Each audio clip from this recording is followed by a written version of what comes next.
नमस्कार, मैं डॉक्टर सरला। आज का जो हमारा टॉपिक रहेगा वो करंट है। फर्स्ट क्वेश्चन है, केंद्र सरकार की one nation one election committee का अध्यक्ष किसे बनाया गया है? तो one nation one election committee का जो अध्यक्ष है वो पूर्व राष्ट्रपति रामनाथ कोविंद को बनाया गया है। पूर्व राष्ट्रपति रामनाथ कोविंद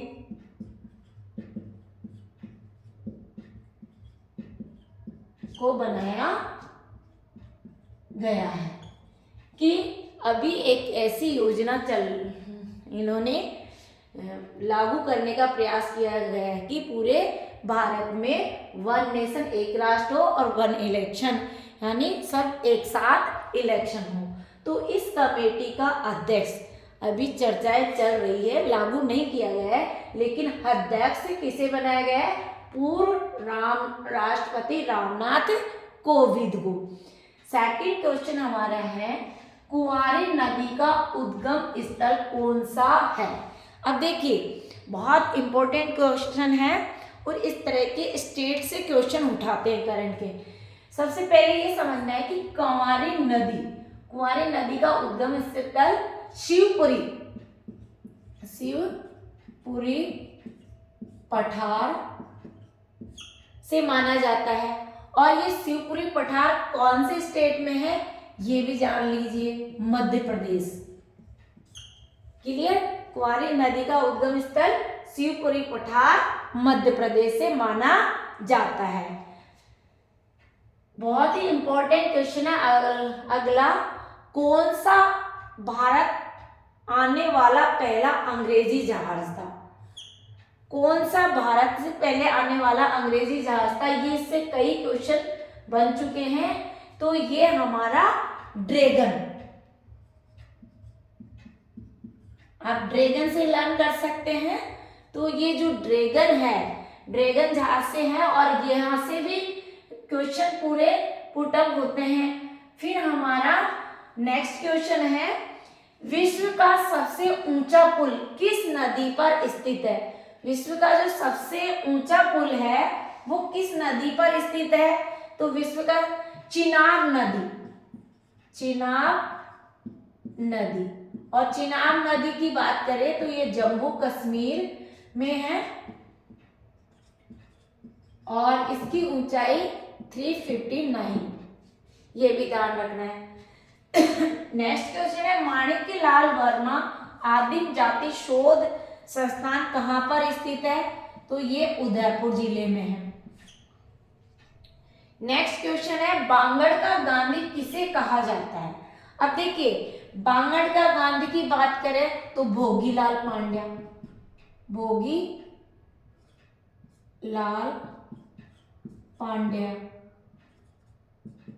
और क्वेश्चन ये भी आया है कि भोगीलाल पांड्या की जो पत्नी थी उसका नाम था मणि पांड्या, ये भी आ जाता है क्वेश्चन, कई बार पूछ लेते हैं। नेक्स्ट हमारा क्वेश्चन है, भारत का राष्ट्रपति आपातकाल की उद्घोषणा करता है। अब देखिए, हमारे इंडिया में ये आपको कंफर्म है कि जो इमरजेंसी कानून है, इमरजेंसी 3 प्रकार के आपातकाल है। फर्स्ट, युद्ध, बाह्य आक्रमण आए तो आर्टिकल 352 का प्रयोग किया जाता है। ये आपको बहुत ही वेरी इंपॉर्टेंट क्वेश्चन है। यदि युद्ध बाह्य आक्रमण हो तो आर्टिकल 3 प्रकार के आपातकाल हैं। युद्ध बाह्य आक्रमण की स्थिति में आर्टिकल 352 का प्रयोग करेंगे, ये वेरी इंपॉर्टेंट है। फिर हम बात करें दूसरा, राज्य की जब शासन व्यवस्था, राज्य की शासन व्यवस्था सुचारू रूप से नहीं चलती है तो इसको बोलते हैं संवैधानिक आपात।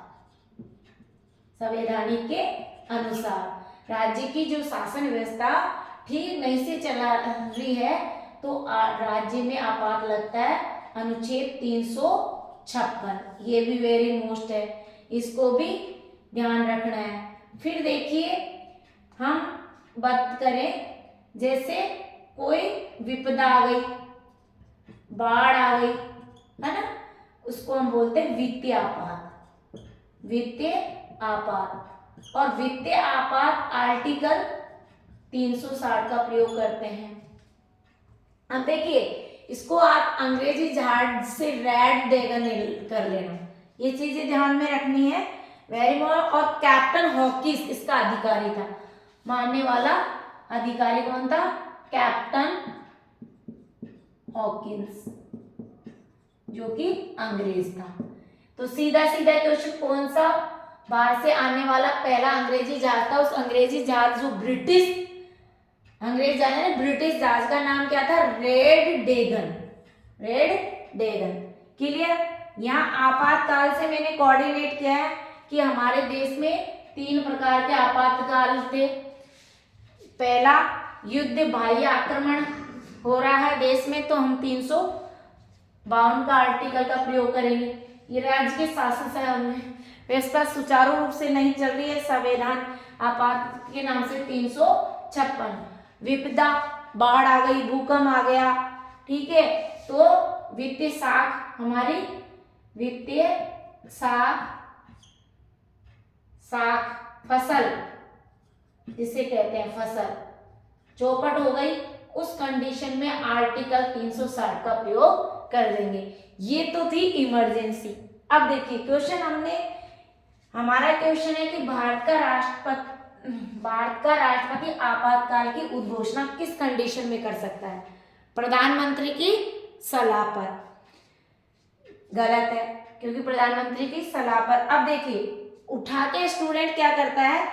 मंत्रिपरिषद की सलाह पर। ये बात तो ठीक है कि भारत का राष्ट्रपति आपातकाल की घोषणा मंत्रिपरिषद की सलाह पर करता है, लेकिन जब आज हम बात करें 1978 की, 1978 से पहले क्या होता था? ये 1978 से पहले क्या था कि जब 1975 में आपातकाल लागू हुआ था हमारे देश में, तो उस समय इंदिरा गांधी प्रधानमंत्री थी। तो इंदिरा गांधी ने, प्रधानमंत्री ने क्या किया? राष्ट्रपति को फोन करके कहा कि इमरजेंसी लगा दो। तो फोन के माध्यम से ही इमरजेंसी लगा दी गई। तब बहुत बड़ा बवाल मचा कि एक पूरे हिंदुस्तान में एक व्यक्ति यानी प्रधानमंत्री के कहने पर आपातकाल लगाया जा सकता है, और ऐसा कैसे संभव हो सकता है? इसी कारण से जो 1978 में, क्योंकि 1977 में फिर जब जनता में रोष पैदा हो गया, यानी ऐसी भयंकर स्थिति हो गई, तो उन्होंने कहा कि भाई एक का शासन कैसे हो सकता है, एक व्यक्ति से पूरे हिंदुस्तान कैसे चल सकता है, कि उसकी एक व्यक्ति यानी प्रधानमंत्री के कहने मात्र से ही हमारे देश में इमरजेंसी लागू हो गई फोन के माध्यम से। तो फिर 1978 में ये कानून लागू किया गया कि जब तक ये उद्घोषणा तब कर सकता है जब ऐसी उद्घोषणा करने के लिए संघ के मंत्रिमंडल का निर्णय उसे लिखित रूप में संसूचित करे। यानी कि पूरा मंत्रिमंडल है वो लिखित में घोषणा, लिखित में दे कि हमारे देश में इमरजेंसी लागू की जानी चाहिए। तब 1978 में ये इमरजेंसी पूरा मंत्रिमंडल लिखित में देगा। तो स्टूडेंट क्या करता है? पढ़ता नहीं है, ये दूसरा ही ऑप्शन पे टिक लगा देता है, जबकि ये गलत है। हमारा ऑप्शन आएगा कि जब तक मंत्री परिषद लिखित में पूरा मंत्रिमंडल, संघ के मंत्रिमंडल का निर्णय से लिखित में संसूचित नहीं करेगा, तब तक वो राष्ट्रपति है, भारत का राष्ट्रपति आपातकाल नहीं लगाया जा सकता है। क्योंकि जब 1975 में इमरजेंसी लगी थी तो इंदिरा गांधी ने फोन के माध्यम से राष्ट्रपति को सूचना दे दी गई थी कि अब राष्ट्रपति शासन लागू कर दिया जाए, और ऐसा कर भी दिया गया। तब ये जनता में बवाल आया और 1977 में आपको पता है कि सत्ता पलट गई। तो ये क्वेश्चन आपको ढंग से तैयार करना है, ये कई बार एग्जाम में पूछा जाता है। बहुत सारे जो स्टूडेंट्स हैं वो गलत कर बैठते हैं, पूरा क्वेश्चन नहीं पढ़ते, दूसरे पे ऑप्शन पे आंसर लगाते हैं, इसलिए वो गलत है। नेक्स्ट हमारा किसे मध्य प्रदेश की का एकलव्य पुरस्कार से सम्मानित किया गया था? Very important. अब देखिए हम बात करें इसकी कि ऐसा कौन सा था जिसको एकलव्य पुरस्कार दिया गया है ना। तो ये एकलव्य की बात करें तो सबसे पहले अपन को ये समझना है कि जो मध्य प्रदेश सरकार ने, देखो मध्य प्रदेश सरकार का एक तो ये क्वेश्चन आ गया कि Madhya Pradesh very important state है। हाल ही में मध्य प्रदेश में यानी आज क्या है 17 नवंबर, और 17 नवंबर को मध्य प्रदेश में एमपी में 230 विधानसभा सीटों पर चुनाव हो रहा है। आज के दिन 17 ये आपको लर्न करना है। तो आज ही के दिन हमारे वोटिंग हुई है 17 नवंबर को, 230 विधानसभा क्षेत्र है, ये भी आपको लर्न करना है। तो मध्य प्रदेश से क्लियर हो गया कि किसे मध्य प्रदेश का एकलव्य पुरस्कार से सम्मानित, तो पलक शर्मा। एकलव्य पुरस्कार किसे दिया गया? पलक शर्मा को दिया गया। और साथ ही साथ 17 नवंबर 2023 को मध्य प्रदेश की 230 सीटों पर आज वोटिंग हुई है। और 5 राज्यों में जब चुनाव हुए हैं तो जिसका रिजल्ट कब आएगा? 3 दिसंबर को। तो मध्य प्रदेश को वोटिंग कब हुई? 17 नवंबर। कितनी विधानसभा सीट थी? 230। ये भी लर्न करना है, ठीक है। और सीधा सीधा किसे मध्य प्रदेश का एकलव्य पुरस्कार दिया गया है? पलक शर्मा को। नेक्स्ट क्वेश्चन है हमारा, हाल ही में भारत ने किस देश को बासमती सफेद चावल के निर्यात की अनुमति दी है? तो देखिए भूटान,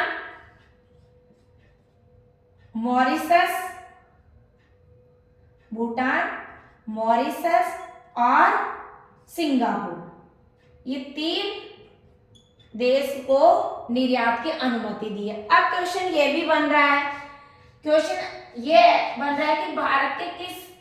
भारत में सबसे ज्यादा चावल कहाँ प्रोडक्ट होते हैं? तो जम्मू कश्मीर, हिमाचल प्रदेश, हरियाणा, पंजाब और पश्चिमी यूपी। ये भी आपको ध्यान रखना है। देखो करंट में आसपास तो आपको लर्न करना ही पड़ेगा आसपास में। अब देखिए नेक्स्ट क्वेश्चन है हमारा लास्ट। राजा टोडरमल मुगलों से पहले किसकी सेवा में थे? तो देखिए मुगलों से पहले वो शेर शाह सूरी की सेवा में थे। शेर शाह सूरी की सेवा में थे। अब देखिए शेर शाह सूरी की सेवा में थे, एक तो ये सीधा सीधा आंसर। अब इससे एक क्वेश्चन और कि जो टोडरमल है वो अकबर के 9 रत्नों में से एक राजा टोडरमल भी थे। ये भी आपको लर्न करना है। तो क्लियर, सीधा सीधा आपको बहुत फैक्ट क्वेश्चन लिए करंट के, जहां से कंपटीशन में आपके सीधे सीधे क्वेश्चन पूछे जाते हैं, बहुत इजी क्वेश्चन आते हैं। बस आपको थोड़ा डीपली उसके कॉन्सेप्ट को समझना जरूरी है। क्लियर। केंद्र सरकार की one nation one election committee का अध्यक्ष रामनाथ कोविंद। कुंवारी नदी का उद्गम स्थल शिवपुरी पठार मध्य प्रदेश। कौन सा भारत में आने वाला पहला अंग्रेजी जहाज था? रेड ड्रैगन, जिसका अधिकारी था कैप्टन हॉकिंस। विश्व का सबसे ऊंचा रेल पुल किस नदी पर? चिनाब नदी, जो जम्मू कश्मीर में। माणिक्यलाल आदिम जाति शोध संस्थान कहाँ पर है? उदयपुर जिले में। बांगड़ का गांधी भोगीलाल पांड्या को, और इनकी पत्नी का नाम मणि पांड्या थी। भारतीय राष्ट्रपति का आपातकालीन की उद्घोषणा कब कर सकता है? जब वो केंद्र की मंत्रिमंडल उसे लिखित रूप में दे। और ये कब लागू हुआ? 1978। यानी 1978 से तो पहले तो क्या करते थे?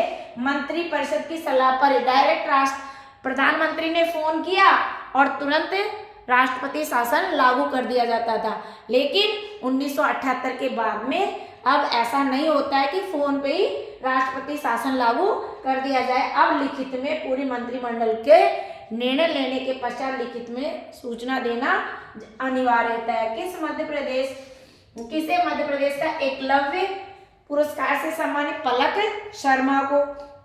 हाल ही में भारत ने किस देश की बासमती, तो भूटान, मॉरिशस और सिंगापुर। और राजा टोडरमल मुगलों से पहले किसकी सेवा में थे, शेरशाह सूरी की सेवा में थे।